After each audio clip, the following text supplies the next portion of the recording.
Assalamualaikum warahmatullahi wabarakatuh. Izin memperkenalkan diri, nama saya Zahra dari kelas RB1 Prodi Manajemen dengan NIM 220721. Di sini saya sendiri akan membuat video presentasi untuk memenuhi nilai tugas UTS saya.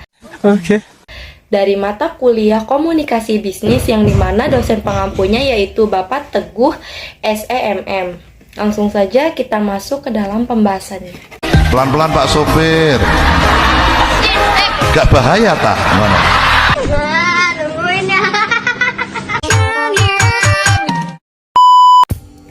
Jadi teman-teman, sebelumnya kita harus tahu dulu nih apa sih pengertian komunikasi itu. Komunikasi adalah proses penyampaian pesan atau informasi dari satu pihak kepada pihak lainnya, sehingga pesan yang kita maksud atau kita sampaikan itu dapat dipahami oleh orang lain. Sama saja dengan halnya berkomunikasi di dalam bisnis. Komunikasi dalam bisnis itu adalah komunikasi yang kita pakai di dalam dunia bisnis, yang termasuk berbagai macam bentuk komunikasi, yang dimana di dalamnya itu baik berupa verbal maupun non-verbal untuk mencapai suatu tujuan tertentu.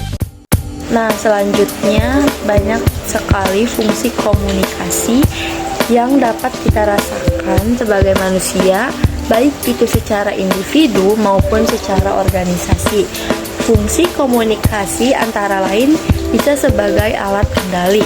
Maksudnya itu sebagai alat kendali atau kontrol. Dalam hal ini alat kendali berarti dengan komunikasi maka perilaku individu dapat dikontrol dengan penyampaian aturan yang harus dipatuhi. Yang kedua itu fungsinya bisa sebagai alat motivasi. Komunikasi yang baik dan persuasif dapat meningkatkan motivasi seseorang dalam melakukan sesuatu. Nah, menyampaikan informasi yang dapat diraih dalam kehidupan akan membangun motivasi seseorang. Selanjutnya itu berfungsi sebagai ungkapan emosional kita. Berbagai perasaan yang ada di dalam diri seseorang dapat diungkapkan kepada orang lain dengan cara berkomunikasi saja loh. Emosi ini bisa perasaan senang, marah, kecewa, gembira, atau yang lainnya. Terus juga bisa berfungsi sebagai alat komunikasi. Dengan kita berkomunikasi, maka kita dapat memberikan informasi yang dibutuhkan oleh orang lain ataupun kelompok. Sehingga dengan informasi ini, maka proses pengambilan keputusan dapat dilakukan dengan baik. Kalau tadi kita belajar tentang fungsi komunikasi, kita juga harus tahu apa tujuan dari komunikasi itu. Jadi tujuannya itu untuk memberikan pengetahuan atau informasi kepada orang lain sehingga dapat memengaruhi pemikiran kita, mengubah sikap kita, dan juga mendorong orang lain untuk melakukan hal tertentu. Ada macam-macam tujuan komunikasi. Yang pertama itu agar komunikator dimengerti komunikan. Tujuan komunikasi yang pertama ini untuk memastikan informasi atau pesan dari komunikator dapat dimengerti oleh orang lain, atau biasanya yang disebut dengan komunikan. Karena itu komunikator harus menyampaikan pesan utama sejelas mungkin kepada komunikan. Tujuan yang kedua itu agar dapat mengenal orang lain. Dengan adanya interaksi dan komunikasi, maka setiap orang dapat saling mengenali dan memahami satu sama lain. Kita jadi mempunyai kemampuan untuk mendengar, membaca, mengerti pesan orang lain dengan baik merupakan hal penting dalam aktivitas komunikasi. Tujuan yang terakhir itu agar pendapat diterima oleh orang lain. Nah, maksudnya itu komunikasi secara persuasif seringkali dilakukan untuk menyampaikan gagasan atau ide seseorang kepada orang lain. Tujuannya agar ide ini dan juga gagasan tersebut dapat diterima. Sebenarnya masih banyak sekali tujuan-tujuan dari komunikasi dan teman-teman bisa mempelajarinya lebih dalam lagi. Di komunikasi bisnis juga ada yang namanya model dan juga cakupan komunikasi. Sekarang kita bahas satu-satu. Yang pertama yaitu model komunikasi.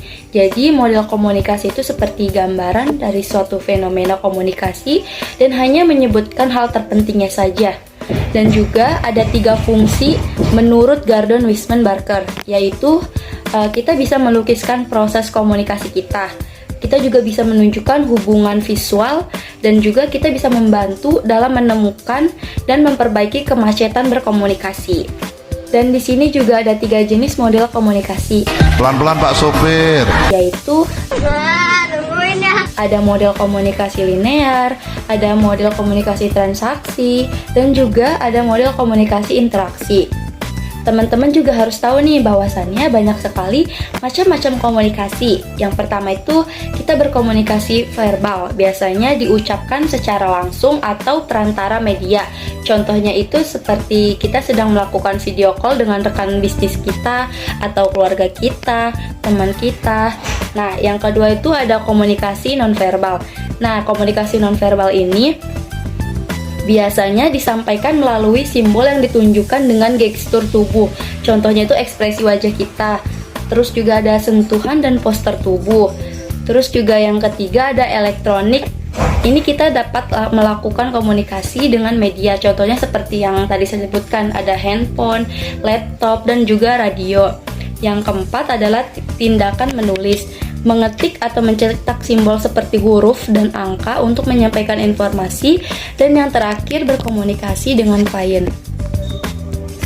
Nah, kalau yang tadi adalah model komunikasi, sekarang adalah cakupan komunikasi. Jadi, cakupan komunikasi itu yang dimana meliputi komunikasi internal dan juga eksternal. Kalau internal itu biasanya terjadi di dalam suatu organisasi. Sedangkan kalau yang eksternal itu kebalikannya, yaitu terjadi dengan pihak di luar organisasi. Pelan-pelan Pak Sopir. Selanjutnya ada tujuan komunikasi bisnis, yang dimana tujuannya itu untuk menjalin hubungan kerja yang baik dan juga meningkatkan produktivitas dalam lingkungan kerja. Nah, melalui komunikasi bisnis yang efektif ini, seseorang dapat menyampaikan pesan secara jelas dan juga menghindari kesalahpahaman antara pengirim dan juga penerima pesan. Selanjutnya ada komunikasi dalam organisasi. Jadi dalam suatu organisasi itu sangat dibutuhkan adanya komunikasi organisasi yang dimana mampu mengembangkan sikap anggota untuk merubah pola pikir dan juga pola perilakunya, sehingga sejalan dengan apa yang menjadi tujuan dari organisasi tersebut. Komunikasi juga merupakan pengiriman dan penerima informasi dalam organisasi yang kompleks. Nah, komunikasi dalam organisasi juga memiliki bentuk-bentuk yang dimana ada komunikasi bawah dan juga ada komunikasi atas. Kalau komunikasi bawah itu sangat dibutuhkan oleh pengurus di tingkat bawah dalam melaksanakan kegiatan organisasi. Sedangkan kalau komunikasi atas itu komunikasi dari bawahan kepada atasan sebenarnya sangat penting bagi kelangsungan hidup organisasi, karena atasan akan mempunyai data yang dapat dipakai untuk membuat kebijakan-kebijakan baru bagi organisasi. Di sini juga ada yang namanya jaringan komunikasi dalam organisasi. Jadi maksudnya itu komunikasi merupakan bagian yang tidak terpisahkan dari suatu organisasi.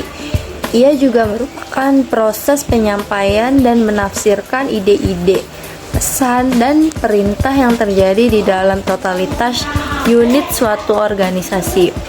Nah, dengan menggunakan komunikasi yang relevan untuk mencapai pertumbuhan, perkembangan, dan konsistensi kehidupan organisasi, komunikasi juga menjadi instrumen dalam menyebarkan berbagai informasi untuk dikerjakan oleh semua orang yang terlibat dalam organisasi, sehingga ia mampu menciptakan sinergi. Dan menciptakan sinergi merupakan bagian penting dalam organisasi. Nah, terciptanya sinergi juga merupakan kontribusi yang diberikan oleh komunikasi, dan dengan terciptanya sinergi tersebut akan menciptakan kinerja yang sangat baik. Oleh karena itu, menciptakan sinergi melalui komunikasi yang benar dan tepat akan mengefektifkan pencapaian atau tujuan dari suatu organisasi. Nah, kalau dipikir-pikir, komunikasi dalam organisasi itu juga memiliki karakter sebagai pengiriman atau pengarahan pesan, penafsiran pesan, dan penanganan atau menindaklanjuti pesan agar kegiatan organisasi ini dapat dijalankan sesuai dengan pesan tersebut. Wofford mengemukakan bahwa pengiriman pesan biasanya datang dari level atas. Contoh dari sifat-sifatnya itu seperti memberi perintah tugas, terus juga memberi perintah untuk menghasilkan pengertian tentang tugas dan hubungannya dengan tugas keorganisasian. Terus juga sifatnya memberi informasi tentang prosedur dan tugas keorganisasian. Terus juga ada menemukan balikan atau respon dari bawahan dan bisa menemukan informasi tentang ideologi sebagai indoktrinasi terhadap bawahan mengenai misi organisasinya. Selanjutnya ada jenis-jenis komunikasi. Yang pertama itu ada komunikasi verbal, yang dimana merupakan komunikasi yang digunakan dengan menggunakan simbol-simbol verbal serta menggunakan kata dari satu maupun lebih bahasa. Terus juga ada jenis komunikasi nonverbal, komunikasi yang dilakukan dengan cara menggunakan pesan nonverbal untuk menyampaikan suatu informasi. Cara melakukan komunikasi nonverbal ini juga kita bisa menggunakan tanpa menggunakan kata atau mengeluarkan kalimat dari mulut. Selanjutnya ada jenis komunikasi formal, yang dimana merupakan komunikasi yang terjadi di antara organisasi maupun perusahaan dengan tata cara yang telah diatur sebelumnya sesuai dengan struktur organisasi. Selanjutnya ada jenis komunikasi informal, yang dimana jenis komunikasi informal ini terjadi ketika ada seorang atau lebih dari satu orang, baik dalam organisasi maupun dalam perusahaan, yang tidak ditentukan sebelumnya dalam suatu struktur organisasi maupun tidak mendapatkan kesaksian resmi. Terus juga ada jenis komunikasi nonformal, di mana ketika kita berkomunikasi tersebut berhubungan dengan pelaksanaan suatu tugas maupun pekerjaan dari organisasi serta perusahaan dengan kegiatan yang sifatnya adalah pribadi dari anggota organisasi atau perusahaan tersebut. Adapun jenis komunikasi internal. Jenis komunikasi internal ini dapat dibedakan menjadi 3 bentuk, yaitu komunikasi vertikal, komunikasi horizontal, dan juga komunikasi diagonal. Kalau jenis komunikasi eksternal itu komunikasi yang terjadi di antara organisasi maupun perusahaan dengan beberapa pihak dari masyarakat yang berada di luar organisasi maupun perusahaan tersebut. Terus juga ada yang namanya komunikasi melalui pesan. Jadi komunikasi melalui pesan itu adalah isi atau maksud yang akan disampaikan oleh satu pihak kepada pihak lain.